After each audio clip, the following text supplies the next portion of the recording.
Today on our 2001 Toyota 4Runner, we'll be installing the Firestone Coil-Rite Air Helper Spring Kit, part number F4135. Now we've already gone ahead and jacked the vehicle up by the trailing arm Perches, and we've also removed the two rear wheels and tire. To begin our installation, we will remove the bolt allowing the Panhard rod to hang freely. Once we've done that, we'll remove the bolt allowing the shock absorber to come free. We can also remove the bolt allowing the emergency brake line to fully extend. On the front of the axle, we'll need to remove the sway bar. We'll undo the two bolts here on the driver's side, holding the sway bar to the rear axle. Now the bolts on the sway bar and the shock will need to be removed from the passenger side as well. Now that we have our rear axle loose, we can go ahead and lower the rear end down to fully extend our springs. With the springs extended, we can simply pull on the rear end to tilt it down and remove our spring. With the spring out, we'll need to remove the overload bumper, and we will need to modify it. So after removing it from the spring, we'll cut the convoluted sections of the bumper off. You can do this by holding the bumper in a vise and simply cutting the rubber sections off the bumper. Once you've cut the convoluted sections off, you can discard those sections as they will not be reused on the vehicle.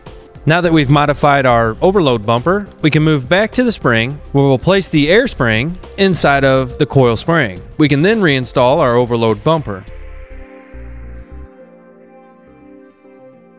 We'll run the blue line with the black sheathing through the overload bumper into the spring.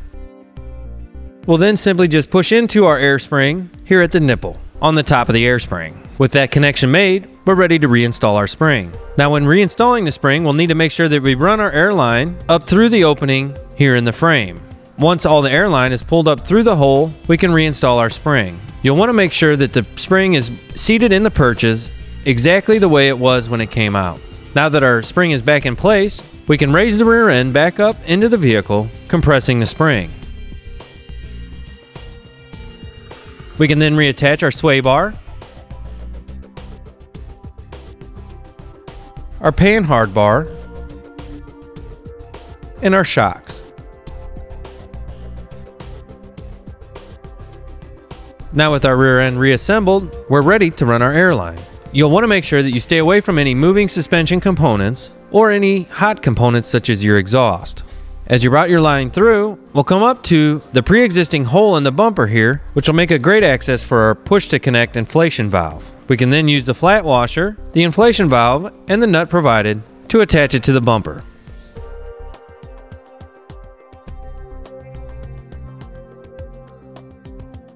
With our inflation valve secured to the vehicle, we'll cut the excess blue airline from the vehicle and make our connection. Again, this is a simple push in to connect. Now when cutting your blue airline, you'll need to make sure that you use a very sharp razor knife, and you'll want to work in a saw motion.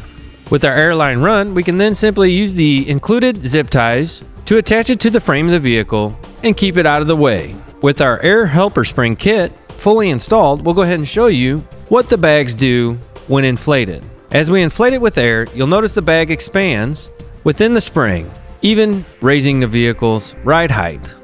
Now we'll go ahead and reinstall our wheels and tires and lower the vehicle back down. And that'll complete our installation of the Firestone Coil-Rite Air Helper Spring Kit, part number F4135 on our 2001 Toyota 4Runner.